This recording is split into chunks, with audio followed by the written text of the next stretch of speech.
Olá, pessoal. Eu sou o José Kaique e, junto com a minha colega Nathalie, nós que somos monitores da disciplina de Anatomia em Processos Biológicos 3, vamos falar um pouquinho da vascularização do sistema nervoso central.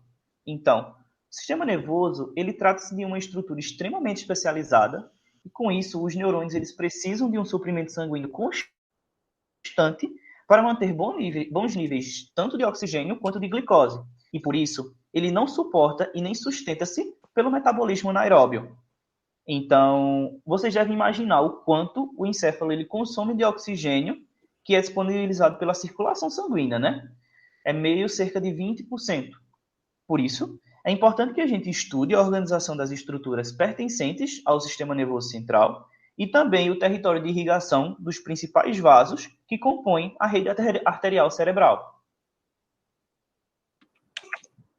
Então, inicialmente é preciso que a gente perceba que a vascularização do sistema nervoso central ela é feita principalmente por duas artérias, a carótida interna e as vertebrais.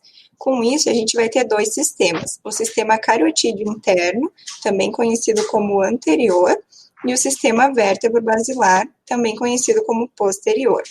Esses dois sistemas, eles vão se unir na base do crânio através do polígono de Willis, também conhecido como círculo arterial do cérebro. Então, para a gente perceber a origem dessas duas importantes artérias, a gente tem aqui o arco da aorta, onde ele emite três ramos. O tronco braquiocefálico, a artéria carótida comum esquerda e a artéria subclávia esquerda. O tronco braquiocefálico, ele vai dar origem à artéria carótida comum direita e à subclávia direita, que vai dar origem à vertebral. A carótida comum, então, ela vai se subdividir em artéria carótida externa, que vai irrigar a face, e artéria carótida interna, que vai ascender e entrar no crânio através do canal carótico.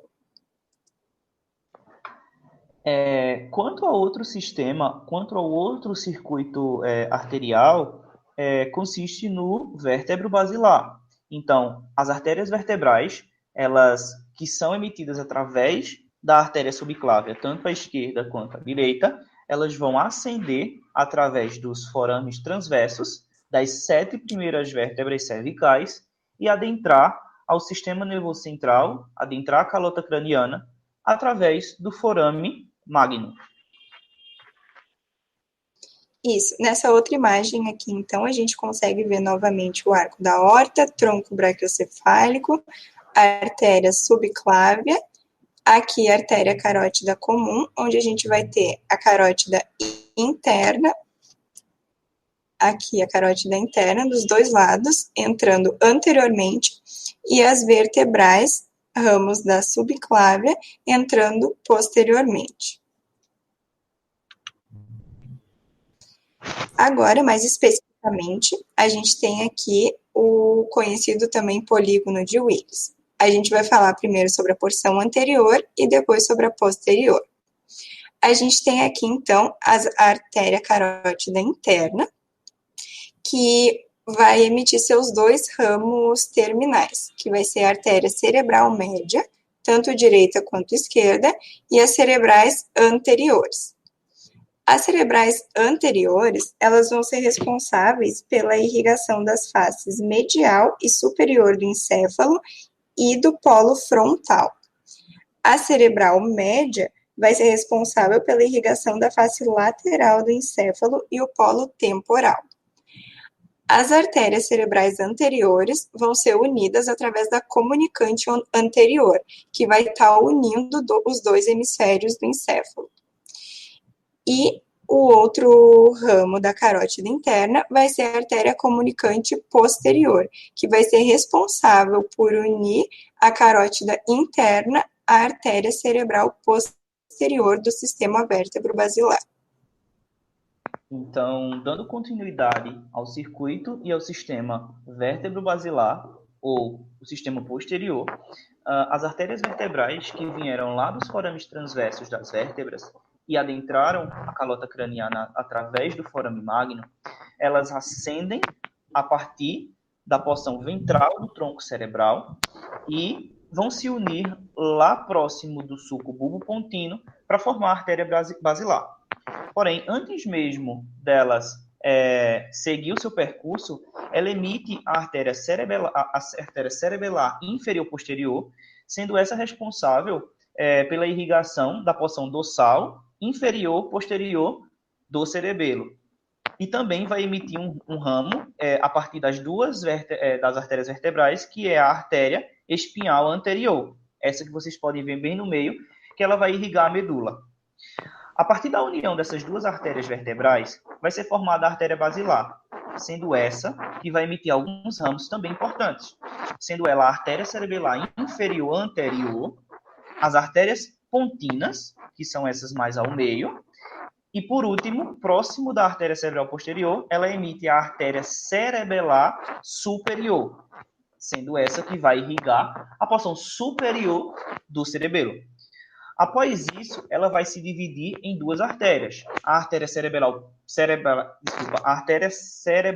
posterior direita e a artéria cerebral posterior esquerda. Elas vão se comunicar com o circuito arterial anterior através da artéria comunicante posterior, como Nathalie falou posteriormente.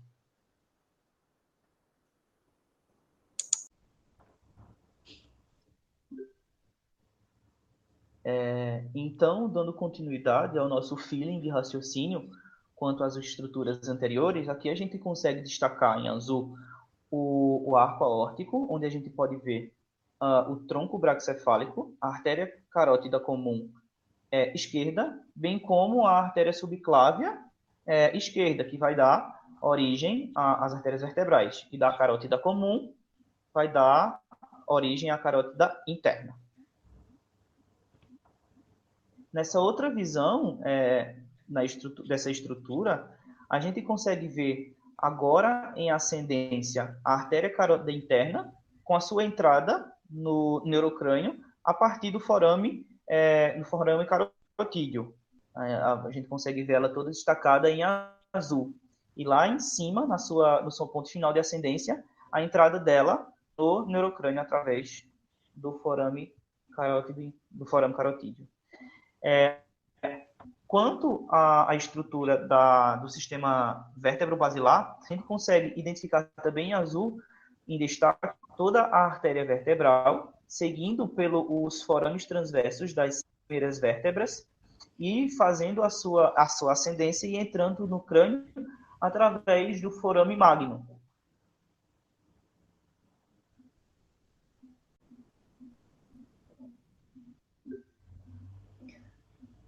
Nessa outra imagem, é muito importante a gente lembrar que, de serem sistemas vasculares diferentes, eles não são independentes.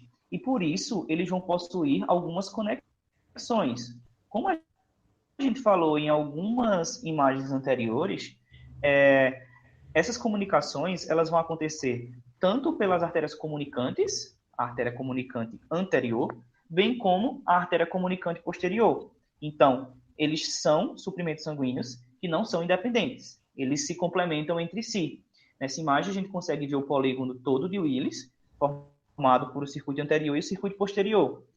A junção, logo abaixo, lá na parte ventral do bulbo, né, a gente vê a junção das duas vertebrais, formando a artéria basilar. Ela emite seus ramos, né, que são os cerebelares e as pontinas, e mais à frente ela se divide nas artérias cerebrais posteriores, tanto à direita, tanto à esquerda. Sempre lembrar disso, lembrar de referenciar ao lado.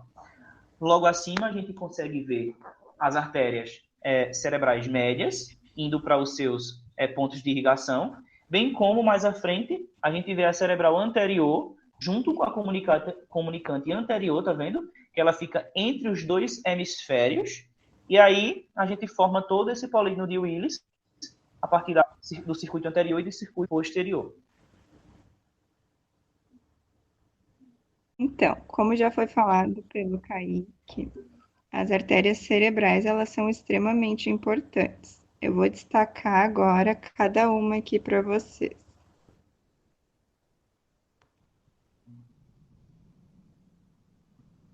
A cerebral anterior, então, como a gente está vendo, ela segue para a porção anterior do encéfalo. Lembrando que ela é um ramo da artéria carótida interna, juntamente com a artéria cerebral média. E a cerebral posterior, então, ela vai ser ramo da basilar e vai suprir a parte posterior.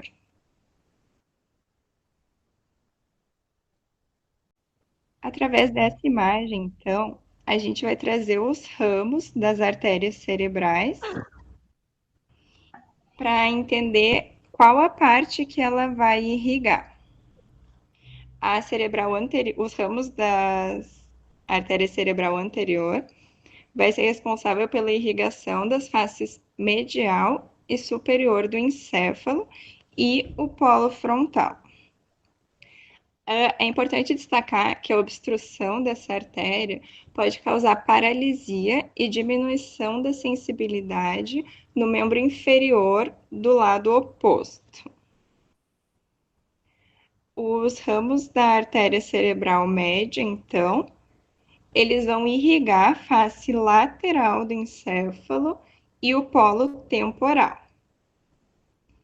A obstrução da artéria cerebral média pode causar, então, paralisia e diminuição da sensibilidade do lado oposto, exceto no membro inferior, e distúrbios da linguagem. Os ramos da artéria cerebral posterior, então, vão irrigar a face inferior do encéfalo e o polo occipital. A obstrução dela pode causar cegueira em uma parte do campo visual. Por fim, a gente tem também aqui as artérias cerebelares, que, como foi falado pelo Kaique lá no início, elas vão ser ramos das vertebrais e da basilar.